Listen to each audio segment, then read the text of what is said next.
رسول اللہ صلی اللہ علیہ وسلم نے جو خود کہا پہلے اس پہ عمل کیا. وہ کیا عمل کیا آپ صلی اللہ علیہ وسلم نے کہ رمضان کے آنے سے پہلے نبی نے رمضان کا بہت زبردست استقبال کیا ہے، یہ بتانے کے لیے کہ یہ معمولی مہمان نہیں ہے، معزز اور مکرم مہمان ہے. استقبال کیا ہے. کیسے ہم استقبال کر لیں گے رمضان مبارک کے میسج چلا کے؟ ممکن ہے تھوڑے دنوں کے بعد ہم بھی جھنڈیاں ونڈیاں لگانا شروع کر دیں، رمضان آ رہا ہے اور تمبو ومبو لائٹیں وائٹیں اور وغیرہ وغیرہ. لیکن نبی کا یہ استقبال نہیں تھا. نبی رمضان کا استقبال کیسے کرتے تھے؟ رمضان میں کا جو سب سے بڑا وصف کیا ہے؟ روزے. رمضان میں روزے فرض ہے نا، تو نبی شعبان سے ہی روزے رکھنا شروع کر دیتے تھے. نبی کیا کرتے تھے؟ جتنے روزے آپ صلی اللہ علیہ وسلم شعبان کے مہینے میں رکھتے تھے، اتنے روزے کسی اور سال میں کسی اور مہینے نہیں رکھتے تھے. یہ استقبال ہے. سمجھ رہے ہو بات کو؟ تاکہ اپنے آپ کو اس کے لیے پہلے سے تیار کر لیں. ہم نہیں رکھتے شعبان میں روزے.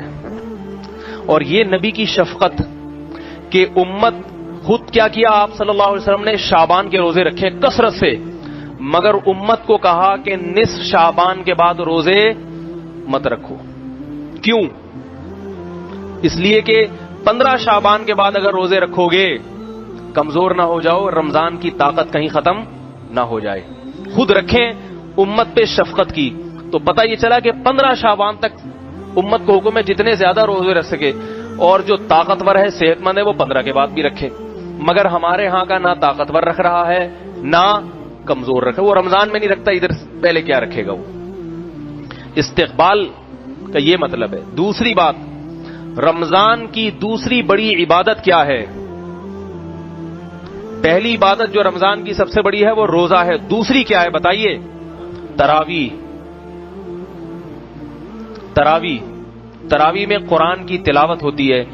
تو رمضان کے آنے سے پہلے شعبان کے مہینے میں ہی تہجد کا اہتمام شروع کر دیا جائے اور تلاوت کی کثرت شروع کر دی جائے. سمجھ میں آ رہی ہے بات؟ تیسری بات، رمضان کا مہینہ اللہ نے ہم پہ فرض اس لیے کیا تاکہ ہم سے گناہ چھوٹ جائیں. تو شعبان میں ہی گناہوں سے اجتناب کرنا شروع کر دیا جائے تاکہ رمضان تک پہنچتے پہنچتے سارے گناہ چھوٹ جائیں. جو جس برائی میں مبتلا ہے شعبان ہی سے اس برائی کو چھوڑنے کی کوشش شروع کر دے. سمجھ میں آ رہی ہے بات؟ یہ 3 کام کرنے کس مہینے میں؟ بولو بھائی. شعبان میں. ایک، روزے رکھنے نفلی. نمبر 2، رات کو تہجد کی تھوڑی سی ہمت کرنی ہے. اور نمبر 3، گناہوں سے بچنے کی.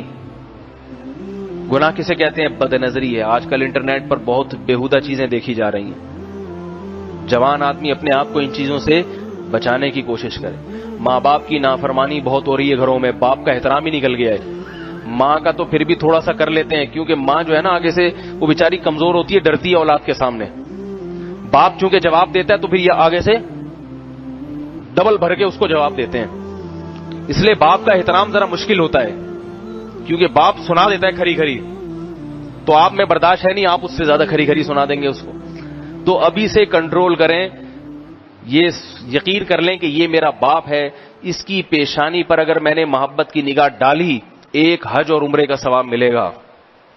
نفرت کی نہیں، محبت کی بن کے رہے. اللہ تعالی ہم سب کو نیک اولاد بننے کی توفیق عطا فرمائے اور مشفق باپ بننے کی توفیق. وما علینا الا البلاغ.